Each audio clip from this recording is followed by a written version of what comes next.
My sister lifted her glass at our father's funeral and said, "I've waited for this day my entire life here." Can you even imagine your own sister standing right next to your father's casket laughing? Not a quiet sniffle, not a nervous, grief-stricken chuckle, but a full-blown, joyful, best day ever kind of laugh. That's exactly what happened at my dad's funeral, and it was just the beginning of a nightmare that tore my family apart. The priest had barely finished speaking, his words still hanging heavy in the air, when Norine just erupted. She was standing there, brazenly in a bright red dress, completely defying my desperate plea that morning to wear something appropriate. "I'm not sad," she'd snapped, "and you're not the boss of me." My father had died suddenly 3 days prior, 74 years old, healthy until he simply wasn't. I was the one who found him, lying on his kitchen floor, during my regular Sunday check-in. Norine hadn't visited him in 2 years. "The drive's too long," she'd claimed. "Dad's boring. Old people depress me." But here she was, radiating pure glee, as if she'd just heard the funniest joke of her life. Our Aunt Francine, Dad's sister, finally broke the stunned silence. "Norine," she asked, her voice hushed, "what on earth is so funny?" Norine wiped a tear from her eye, a tear of pure, unadulterated joy, I realized with a sickening jolt, and declared, "I'm just so relieved. I've been waiting for this day my whole life. Now I can finally get what I deserve." Aunt Francine looked at me, her face a mask of utter horror. I could only shake my head, no explanation forming in my churning mind. Norine had always been difficult, but this was something entirely different, a new low. After the service, we went straight to the lawyer's office for the reading of the will. Dad was a meticulously organized man. He'd told me years ago his will was ironclad, leaving no room for confusion. I trusted him implicitly. Mr. Feldman, his lawyer, opened the folder. Dad's estate, he explained, included his paid-off house, worth around $300,000, $80,000 in savings, his old but functional car, and a storage unit full of furniture and personal items. Norine was practically vibrating in her seat, eyes shining like a child on Christmas morning, ready for her presents. Then the bombshell dropped. "Your father," Mr. Feldman read, his voice clear and even, "has left everything to you." He said my name. The house, the savings, the car, the storage unit. Everything. Norine's name was mentioned once. She was to receive our grandmother's china set, stored away. That was it. A set of dishes. Norine didn't move. She sat there, utterly frozen, a statue of disbelief, as Mr. Feldman finished reading and politely asked if we had any questions. Then she exploded. She sprang up so fast her chair went flying, clattering against the wall. "This is wrong. There has to be a mistake. Dad would never cut me out like this." She shrieked, pointing a furious finger at me. "You manipulated him. You poisoned him against me. You scheming liar." She demanded proof, demanded to see the real will. Mr. Feldman calmly presented the document. Dad's signature bold and clear, witnessed and notarized 2 years ago. The same time Norine stopped visiting. The same time she told Dad she had no time for him, that his house smelled like old people, and she couldn't stand being there. Dad had changed his will after that conversation. Then he produced the letter. Mr. Feldman handed me an envelope, my name on it. Norine was still screaming that she had a right to know. So, my hand shaking, I opened it and read it aloud. It was short, brutally honest.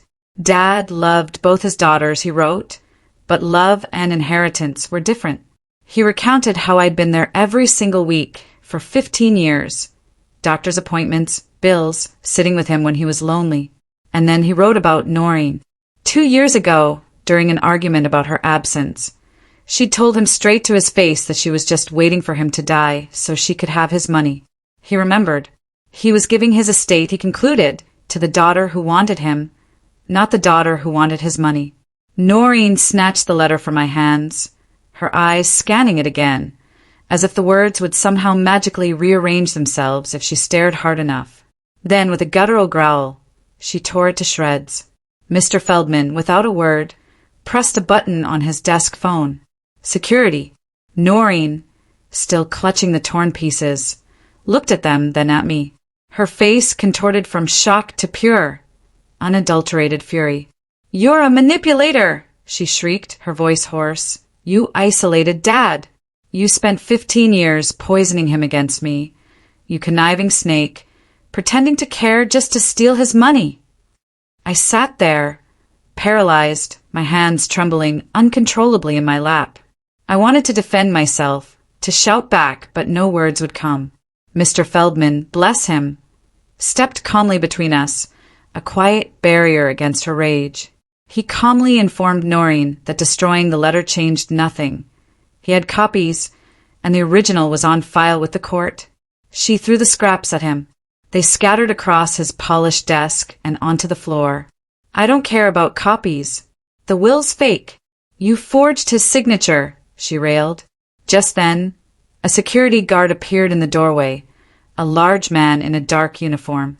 Mr. Feldman asked him to escort Norine out. She backed away from the guard, defiant. "I'm not leaving. I have a right to be here." He explained she'd received the information. Now she needed to go. If she refused, he'd call the police. She looked at me again, her eyes red and wet. For a second, just a split second, I thought she might finally break down and cry. Instead, she shrieked, her voice echoing in the ornate office. "You haven't heard the last of this. I'm getting a lawyer. Everyone will know what you've done." Tony, her husband, who'd been silently cowering in the corner, finally stood. He touched her arm, tentatively. "We should go, Norine." She jerked away from him. "Don't touch me. You're supposed to be on my side." He looked mortified, his face flushed red. He glanced at me, a quick, apologetic look, and mouthed, "I'm sorry." As they shuffled towards the door, Norine stopped, pointing a trembling finger at me. "This wasn't over," she vowed, her voice dripping with venom. "You will pay." Then she was gone. The office was suddenly silent, eerily so. Mr. Feldman sat back down, picking up the torn pieces of the letter, placing them carefully into a folder. He asked if I was okay. I managed a weak nod, but I wasn't. My chest felt tight, constricted, and my hands still trembled. He explained that while contests were common, but this case was strongly in my favor. Dad's will was properly witnessed, notarized, and the letter explicitly explained his reasoning. He had changed it 2 years ago, when he was clearly healthy and competent. Norine would have a hard time proving undue influence. But he warned, expect a formal contest. I'd need legal representation. He gave me names. I took the paper, but the words blurred into an incomprehensible mess. 3 hours ago, I was at my father's funeral. Now, I was being accused of manipulating him. I drove home on autopilot, Norine's furious face, her shrill accusations, replaying relentlessly in my mind. I parked in my usual spot, but couldn't bring myself to go inside. I sat in the car for 10 minutes, staring blankly ahead, not wanting to be alone with my thoughts, with her thoughts. I pulled out my phone and called Fiona, my best friend since college. She answered on the second ring, and when she heard my voice, she didn't ask questions. She simply said, "I'll be there in 20 minutes with wine and food." I went inside, collapsed on the couch, staring at the wall. Dad in his casket, Norine's laughter, the accusations. It was a suffocating loop. Fiona arrived exactly 20 minutes later, a beacon of normalcy with Chinese takeout and 2 bottles of wine. One look at my face, and she pulled me into a fierce hug. I started to cry, a raw, primal wail that I hadn't allowed myself since finding Dad. She held me, saying nothing, just stroking my hair, letting me unravel until the tears finally subsided. Then, when I could finally speak, I told her everything. The will, the letter, Norine's rampage, the threats. Fiona listened intently, her expression hardening with each detail. When I finished, She poured us both wine. "Norine is out of her mind," she declared, her voice firm. "You spent every Sunday with Dad for 15 years. You earned that by being a good daughter. Of course, he left you the estate." Her words were a balm, a lifeline. We ate, and she told funny stories about her kids, a temporary, much-needed distraction. That night, sleep was impossible. I lay in bed, staring at the ceiling, replaying every moment. I kept seeing Norine's genuinely shocked face at the will reading. She truly believed Dad would leave her half of everything. That 2 years of complete absence wouldn't matter at all. Part of me felt a fierce, almost vengeful pride that Dad had recognized my loyalty, my showing up. He valued it. He made sure I'd be taken care of. But another part felt sick. Money was destroying what little family we had left. We had just buried our father. We should have been grieving together, supporting each other. Instead I thought of us as kids. So close. We shared a room until she was 12, played together in the backyard, whispered secrets. When did it change? There was no single moment, just a slow, painful drift. Different friends, different interests, different values. By adulthood, we barely spoke except at family gatherings. And even those became less frequent after she got married. Norine's accusations echoed in my head. "Conniving snake. You isolated him. You poisoned him against me." The calls started the next morning. Relatives, some I barely knew, cousins I saw once a year at Christmas, an uncle in another state. All of them wanting details, all having heard from Norine that something was terribly wrong. I deleted most of them without responding. Aunt Francine called. Norine had shown up at her house the night before, sobbing, claiming I'd brainwashed Dad. What really happened? Aunt Francine asked, her voice tinged with worry. I explained everything. I told her about Dad's letter, Norine's cruel words 2 years ago about waiting for him to die for his money. Aunt Francine went quiet. "I was there that day," she finally said. "I heard her. Dad was so hurt. He didn't talk about it much after that, but I could tell it changed something in him." She said she loved us both, but she wouldn't support Norine overturning Dad's clear wishes. She'd testify if needed. A small flicker of hope. At least someone knew the truth. At least someone knew I wasn't lying or manipulating the situation. 3 days later, a thick envelope arrived in my mailbox from a law firm I'd never heard of. My hands shook as I opened it. Inside was a formal letter stating they represented Norine. They were contesting the will on grounds of undue influence and lack of testamentary capacity. It essentially accused me of manipulating my elderly father, isolating him, controlling his decisions, claiming he wasn't mentally competent when he changed his will. My legs gave out. I sank onto the couch, reading the legal jargon. Each word felt like an attack. I called Mr. Feldman. His assistant put me through immediately. He expected this. "Hire someone soon," he urged. But I was panicking. Sued by my own sister. Accused of elder abuse. I felt sick to my stomach. Fiona came over that night, and her husband, John, an attorney who specialized in estate disputes, offered to look at my case as a favor. That was a lifeline. I felt a surge of gratitude, a wave of relief. At least I wasn't facing this alone. John, methodical and sharp, went through everything. The will, Dad's letter, the timeline Mr. Feldman had given me showing when Dad changed his will. He asked about our relationships. After about an hour, he leaned back in his chair. "Norine's case is extremely weak," he stated. Dad was clearly competent. His letter explicitly stated his reasons. Undue influence was very hard to prove when the deceased had legitimate grounds for their choices, and Dad's letter showed those reasons explicitly. He outlined the long, drawn-out process ahead. Probate court, discovery, depositions, a judge's decision. He asked if I wanted him to represent me.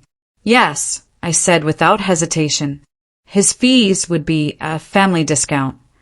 A significant weight lifted from my shoulders. The next day, I had to go to Dad's house. I'd been putting it off.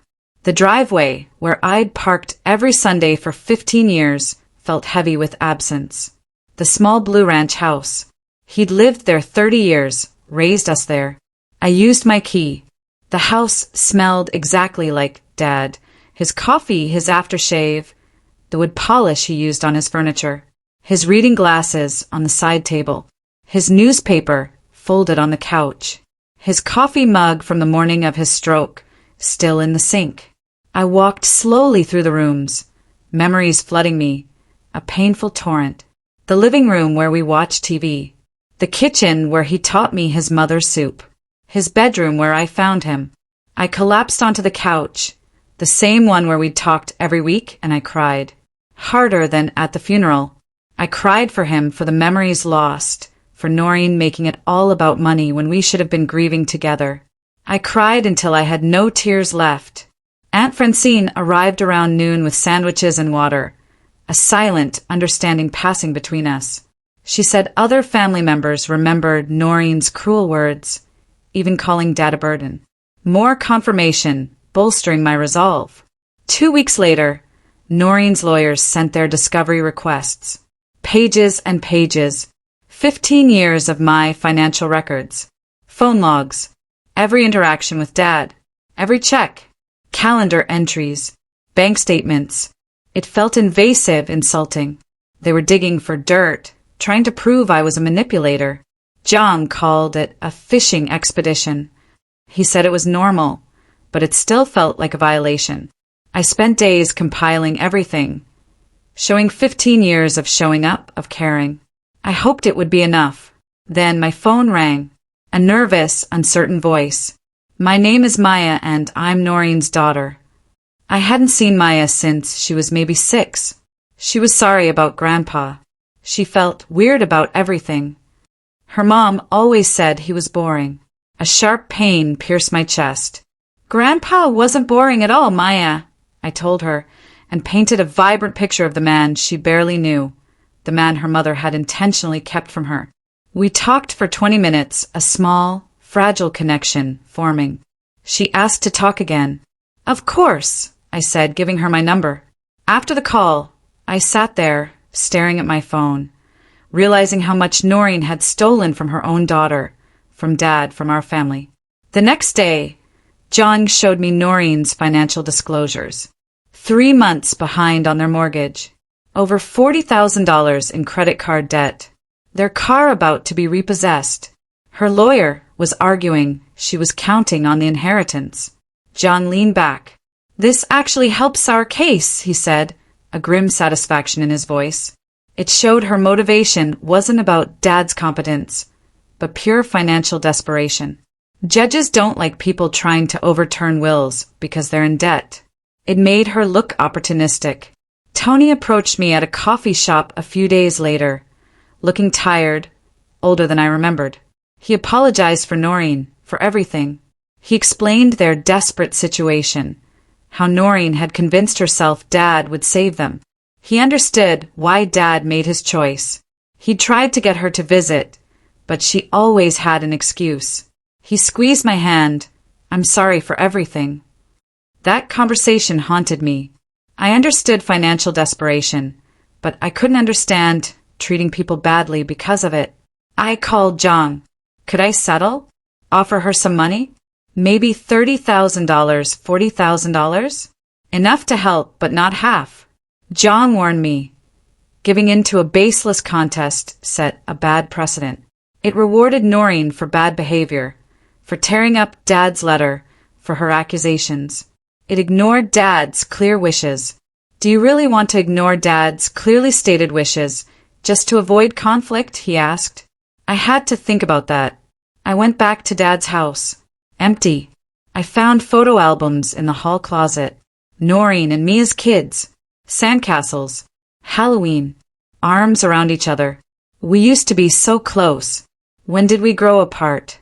No single moment. Just a slow, painful drift. Different friends, different interests, different values. She wanted popularity, excitement.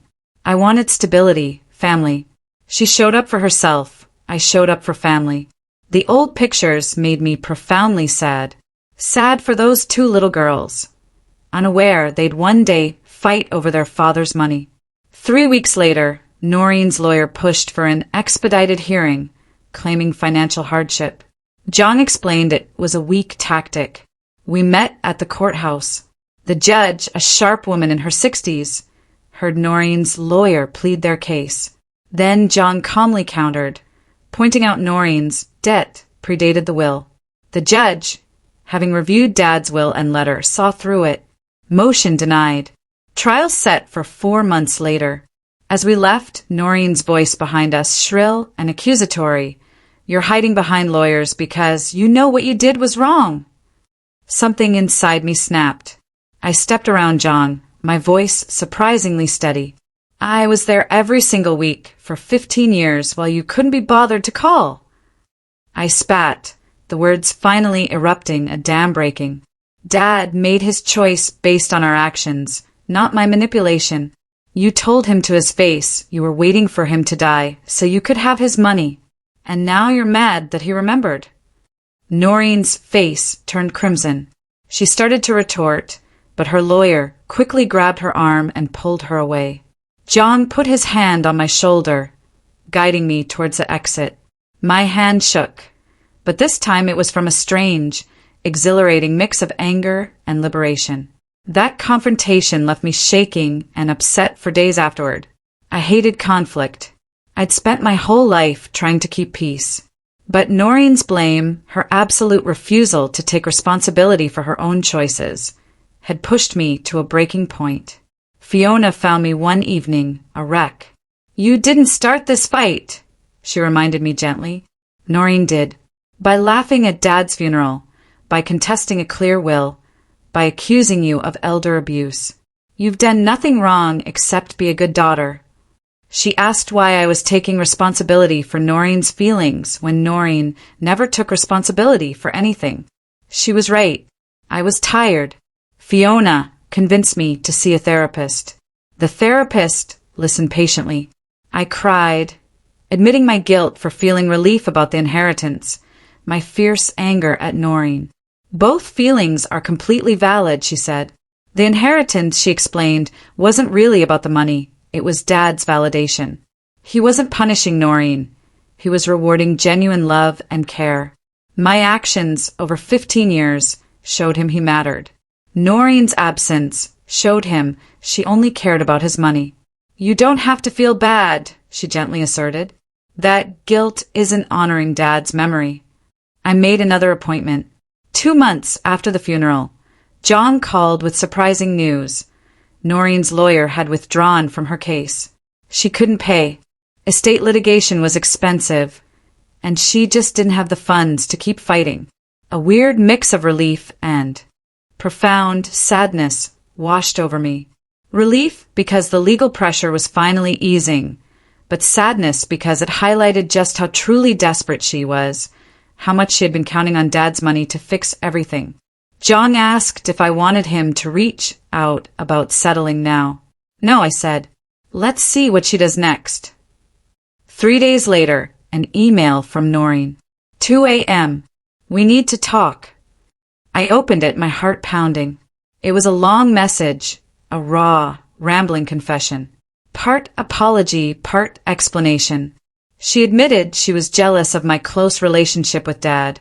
Always felt like the disappointing daughter, the screw-up. Being around Dad reminded her of her failures, so she stayed away. She'd convinced herself he didn't care if she visited.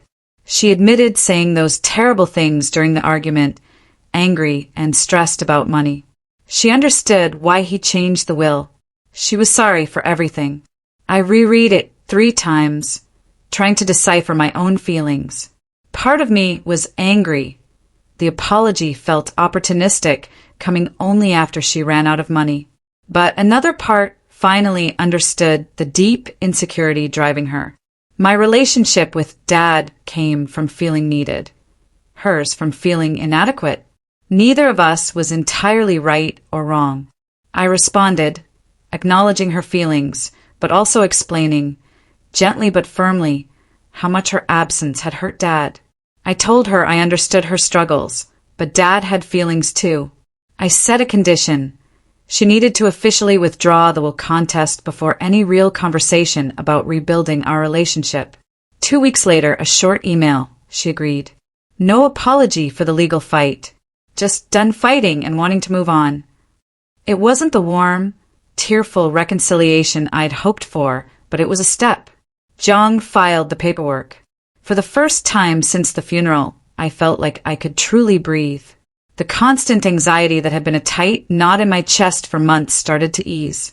With the legal battle resolved, I had to make a real decision about the inheritance. I chose to keep the house and most of the savings as Dad intended, but I decided to give Norine $20,000 as a gift, not a settlement. Enough to help her immediate crisis, but not solve all their problems. It was my choice to help my sister, not an admission that Dad's will was wrong. Zhang helped me draft a letter clarifying this.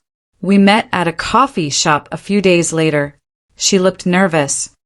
I explained my decision about the $20,000.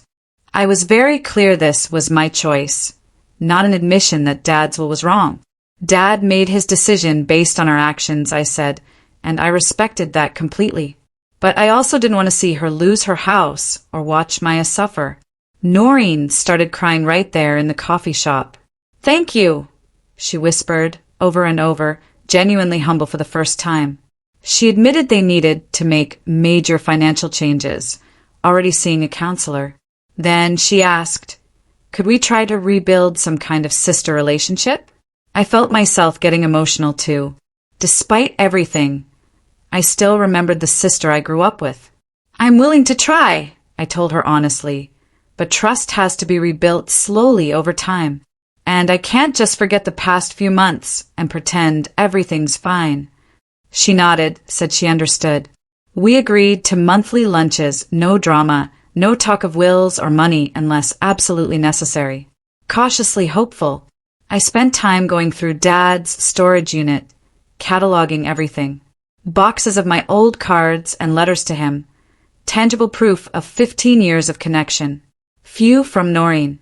I found the china set, carefully packed, and a note from Dad. For Norine, from her grandmother, who loved her. Even after everything, he still wanted her to have something meaningful. Maya called. She wanted to see Dad's house. I brought her there. She moved through the rooms, remembering baking cookies with Grandpa, sitting on his lap. In the garden, she knelt by the tomato plants. Grandpa taught me how to plant seeds, she whispered, tears in her eyes. I wish I had visited more. Norine's actions hadn't just hurt Dad and me. They'd robbed Maya of a deeper relationship with her grandfather. Then Norine called, furious. Maya had told her about her lunch. You had no right, she screamed. You're poisoning her mind.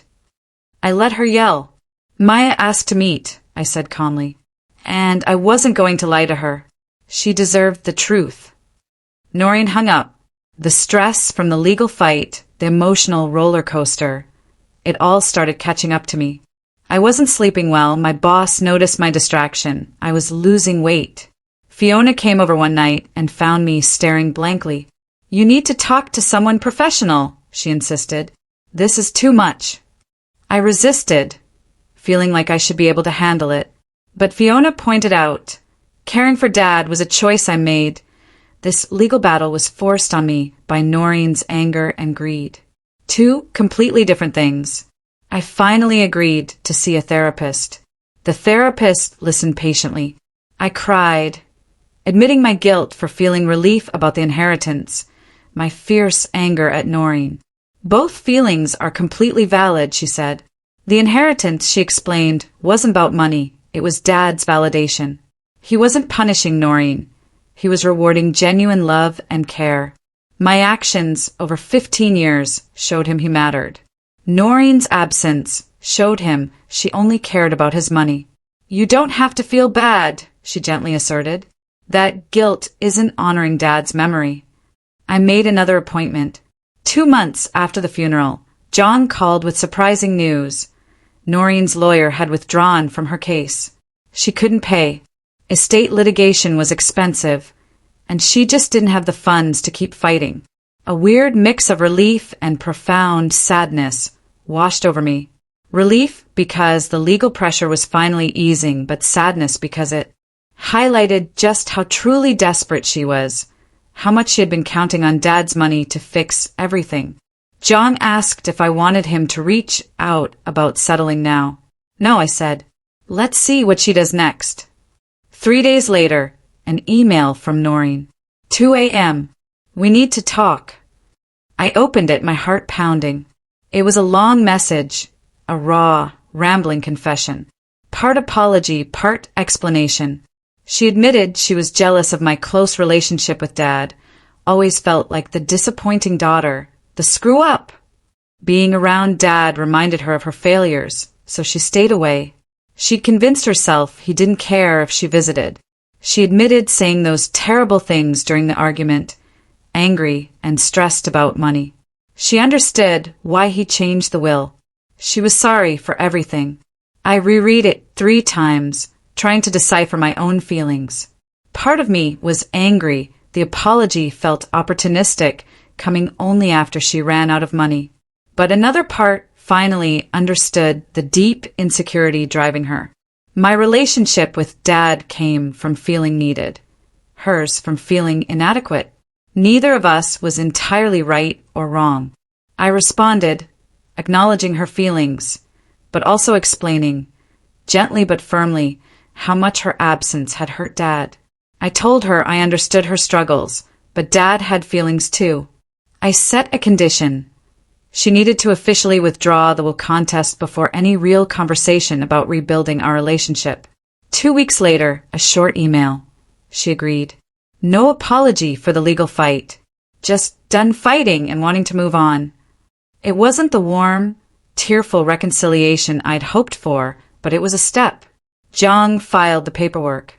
For the first time since the funeral, I felt like I could truly breathe. The constant anxiety that had been a tight knot in my chest for months started to ease. With the legal battle resolved, I had to make a real decision about the inheritance. I spent a week thinking about what felt right, while still honoring what Dad wanted. I decided to keep the house and most of the savings as he intended, but I would give Norine $20,000 as a gift, not a settlement.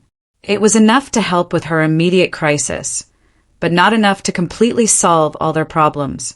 It was my choice to help my sister, not an admission that Dad's will was wrong. Jong helped me draft a letter clarifying this. We met at a coffee shop a few days later. She looked nervous. I explained my decision about the $20,000. I was very clear this was my choice, not an admission that Dad's will was wrong. Dad made his decision based on our actions, I said, and I respected that completely. But I also didn't want to see her lose her house or watch Maya suffer because of adult problems. Norine started crying right there in the coffee shop. Thank you, she whispered over and over, genuinely humble for the first time. She admitted they needed to make major financial changes, already seeing a counselor. Then she asked, could we try to rebuild some kind of sister relationship? I felt myself getting emotional too. Despite everything, I still remembered the sister I grew up with. I'm willing to try, I told her honestly, but trust has to be rebuilt slowly over time. And I can't just forget the past few months and pretend everything's fine. She nodded, said she understood. We talked for a while about what rebuilding might look like. I suggested monthly lunches, no drama, no talk of wills or money unless absolutely necessary. Norine agreed, cautiously hopeful. I drove home thinking about Dad and hoping he'd be okay with the choice I made. I believed he would understand because he raised me to be kind, even when it was hard. Aunt Francine called the next day. I told her about my decision. When I finished, she was quiet for a moment. Then she said, Dad would be proud of you. She said, you found a way to honor what he wanted while still showing kindness to your sister. 2 weeks later, I drove to Dad's house with boxes and cleaning supplies. It had been sitting empty. Everything was exactly where he left it. His reading glasses, his jacket, the calendar. I heard a car pull up. Norine, Maya, and Tony. She had texted asking if she could help. I opened the door. Norine looked nervous, unsure. I stepped aside. We stood awkwardly for a moment before I suggested we start in the kitchen. We worked side by side, sorting through cabinets. Norine found his coffee mugs and we laughed. Maya found a drawer full of rubber bands Dad saved. Tony helped carry boxes. At one point, Norine and I both reached for the same box, our hands brushing. We looked at each other, and for just a second, it felt like we were sisters again. The moment passed, but it happened. We found photos stuck to the refrigerator. Most of me and Dad. One old photo of all four of us when Mom was still alive. Norine picked it up, staring at it, wiping her eyes. We worked until evening. Maya, in the garage, found Dad's gardening tools. "Can I have them?" she asked, her voice hopeful. "I want to start a garden to remember Grandpa." I told her, of course. She carefully gathered his gloves, his watering can, his kneeling pad. "Grandpa taught me to plant tomatoes," she recalled. Watching her, something tight in my chest loosened. Maybe something good could come from this mess. At least Maya would have real memories. When Maya drove away, she waved, a genuine smile on her face. I waved back, hoping Dad knew his granddaughter was going to grow tomatoes with his tools. The last thing left was the china set. I asked Norine to sit at the kitchen table, then carried the wooden crate over. She looked confused, then recognized it. "This is yours from the will," I told her. Exactly like Dad wanted. She unwrapped each piece, her hands shaking slightly. At the bottom of the crate, an envelope. A note from Dad. For Norine, from her grandmother, who loved her. Norine read it twice, then started crying for real. Not angry crying, but sad, heartbroken crying. "I thought you'd keep it," she whispered. "I wouldn't have blamed you." I told her I never would. The china was hers. Before she left, she hugged me. It was quick, awkward, but it was the first time we'd hugged since before Dad died. I listed Dad's house for sale the following week. It sold quickly to a young family. The realtor mentioned they loved Dad's rose bushes and planned to keep them. That small detail made me feel better somehow. Dad had loved those roses. Knowing they would stay, keep blooming, made it easier to let go. With the house sold and most of the estate settled, I finally had time to go through the boxes of Dad's personal items I had kept. I found a small leather journal. Dad's handwriting filled the pages. He had been keeping a journal. I started reading and couldn't stop. He wrote about his weekly visits with me, how much those Sundays meant, his loneliness, but also feeling loved because I showed up. He wrote about teaching me to make his mother's soup, how proud he was. He wrote about doctor's appointments, how grateful he was that I always came with him. Reading his words about feeling cared for made me cry, but it also made me feel profoundly good.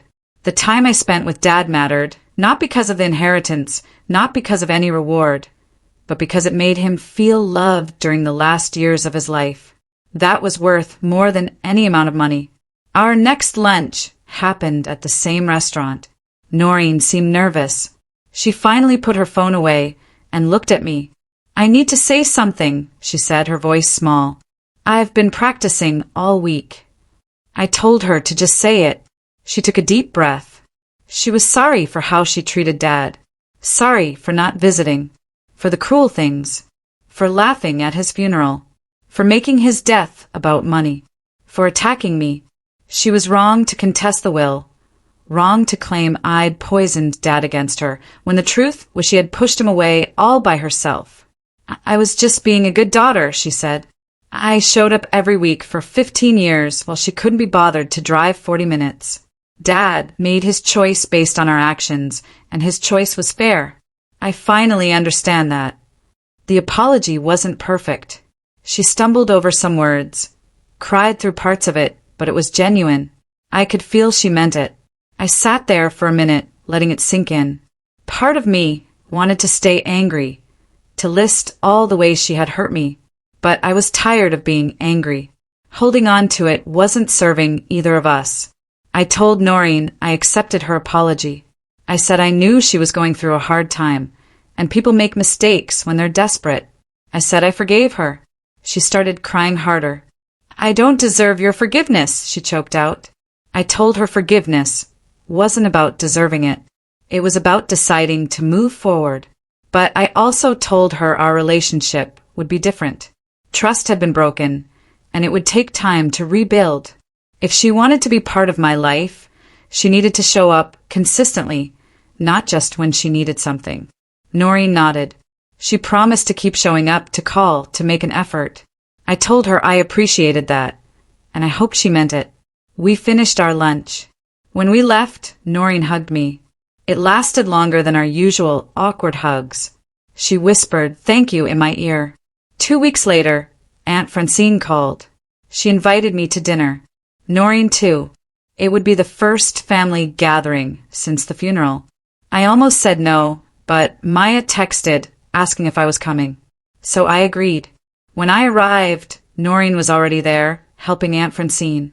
She waved, her smile genuine. Tony shook my hand, thanking me again. Maya hugged me, showing me photos of her garden, thriving with dad's seeds. At the dinner table, Aunt Francine asked for grace. An awkward silence fell. Then Norine spoke up. She asked if she could propose a toast instead. Everyone picked up their glasses. Norine looked at me, her eyes wet but steady. She toasted Dad, and she publicly thanked me for being the daughter who was there for him. I gave him 15 years of Sundays, she said, her voice raw, and doctor's appointments and companionship. That meant everything. I wish I had been there too, but I wasn't, and I have to live with that. Tears streamed down my face. I raised my glass. Dad loved both of us, I added, my voice thick with emotion, and we're honoring him by finding our way back to being family, even if it looks different from before. We all clinked glasses. We ate, and the conversation flowed naturally. Stories about Dad that made us laugh instead of cry. Norine mentioned the time he flooded the basement. I remembered him getting lost, driving to my apartment. We were sharing memories, building something together. Maya, watching us, looked so happy. After dinner, Norine helped me wash dishes. We worked side by side, mostly in comfortable silence. When I left that night, I felt lighter than I had in months. I keep Dad's photo on my desk at work. It's the one of him in his garden, holding those tomatoes, smiling. Sometimes I talk to him, telling him about my day. I don't know if he can hear me, but it makes me feel connected. The inheritance gave me financial security, but the real gift wasn't the money. It was Dad's validation. His will and his letter told me that my time and care mattered. That being there when someone needs you is worth more than being there when it's convenient. That love is a verb, not just a feeling. Our family isn't perfect or fully healed. Norine and I will never be as close as we were when we were kids. Too much has happened, but we're moving forward with honesty and realistic expectations. We have lunch once a month, we show up for family gatherings, and we're kind to each other. That's enough. I did right by Dad, and I also showed compassion to Norine when I could. I stood firm on boundaries when I needed to, and I extended grace when it was possible. I'm at peace with how everything unfolded, because I know I made choices I can live with. Some nights, I still miss Dad so much it hurts, but mostly I feel grateful for the time we had, and the lessons he taught me about love and loyalty and doing what's right even when it's hard. Have you ever had to choose between fighting for what's right and finding a path to family peace? How did you navigate it? I'd really love to hear your stories and thoughts in the comments below.